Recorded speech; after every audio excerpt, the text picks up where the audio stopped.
നിയമസഭാ തെരഞ്ഞെടുപ്പിനെ ഒറ്റക്കെട്ടായി നേരിടാൻ കോൺഗ്രസ്. പാർട്ടിയിൽ അനൈക്യമെന്ന CPIM പ്രചാരണത്തെ ടീം UDF എന്ന നിലയിൽ നേരിടുമെന്ന് പ്രതിപക്ഷ നേതാവ് VD സതീശൻ വ്യക്തമാക്കി. തെരഞ്ഞെടുപ്പിന് മുൻപ് DCC KPCC സെക്രട്ടറി പുനഃസംഘടന വേണ്ടെന്നും നേതൃത്വത്തിൽ ധാരണ.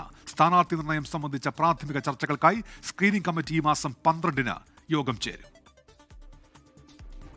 നിശ്ചയദാർഢ്യവും കഠിനാധ്വാനവും ആത്മവിശ്വാസമാക്കി നിയമസഭാ തെരഞ്ഞെടുപ്പിലേക്ക് നീങ്ങാനാണ് കോൺഗ്രസ് ലക്ഷ്യ 2026 നേതൃസംഗമത്തിലെ തീരുമാനം.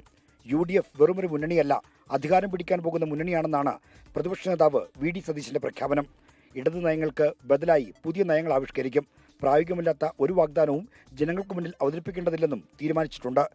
ഉജ്ജ്വലമായ ഭൂരിപക്ഷത്തോടെ 100-ലധികം സീറ്റോടുകൂടി UDFനെ കേരളത്തിൽ അധികാരത്തിലേറ്റും.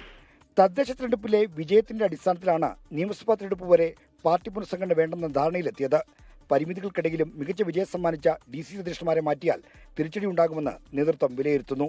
നിയമസഭാ തെരഞ്ഞെടുപ്പ് പൂർത്തിയാകുന്നവരെ DC അധ്യക്ഷന്മാരുടെ മാറ്റമുണ്ടാകില്ല. പുതിയ KP സെക്രട്ടറിമാരുടെ നിയമനവും തെരഞ്ഞെടുപ്പിന് ശേഷമേ ഉണ്ടാകൂ. അതിപ്പോൾ അത്യാവശ്യമായ സംഘടനാ ശാക്തീകരണം ഉണ്ടാകും. കൂടുതൽ ആളുകൾക്ക് ചുമതല കൊടുത്ത് മുന്നോട്ട് പോകും.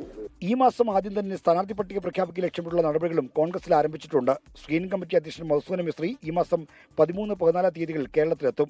സിറ്റിംഗ് MLA അടങ്ങുന്ന പട്ടികയായിരിക്കും ആദ്യം പ്രഖ്യാപിക്കുക. നിലവിലുള്ള MLA-മാരിൽ സുൽത്താൻ ബത്തേരിയെ പ്രതികരിക്കുന്ന IC ബാലകൃഷ്ണൻ, തൃപ്പൂണിത്തുറ പ്രതികരിക്കുന്ന K ബാബു എന്നിവർക്ക് സീറ്റ് ലഭിക്കാൻ സാധ്യതയില്ല.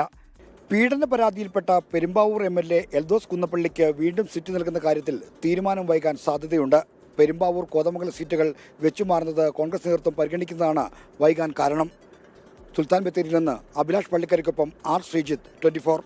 ലോകത്തെവിടെയായാലും ഏത് സമയത്തും 24 വാർത്തകളും ഓഗ്മെന്റഡ് റിയാലിറ്റി പാക്കേജുകളും എക്സ്പ്ലെയിനറുകളും വിശദമായി കാണാൻ ഞങ്ങളുടെ YouTube ചാനൽ നിങ്ങൾക്ക് സബ്സ്ക്രൈബ് ചെയ്യാം.